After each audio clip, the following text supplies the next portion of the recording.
અર્પિતા પટેલ। હવે જોઈએ અગત્યના સમાચાર।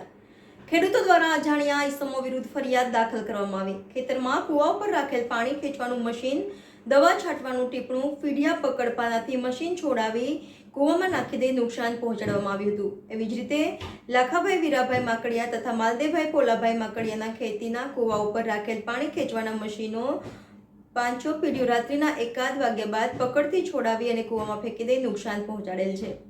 અજાણ્યા શખ્સો દ્વારા ખેડૂતોના મશીનો કૂવામાં નાખી નુકસાન પહોંચાડેલ શખ્સો સામે ધોરણસરની કાર્યવાહી કરી પકડી ગુનો નોંધવા માંગ ઉઠી છે। NN news Vadodara. દર્શક મિત્રો, તમારી આસપાસ બની રહેલી અવનવી ઘટનાઓ વિશે જાણવા માટે NN ન્યૂઝને લાઇક કરો, શેર કરો, સબસ્ક્રાઇબ કરો અને બેલ આઇકન પ્રેસ કરો, જેથી આપને નોટિફિકેશન્સ મળતી રહે।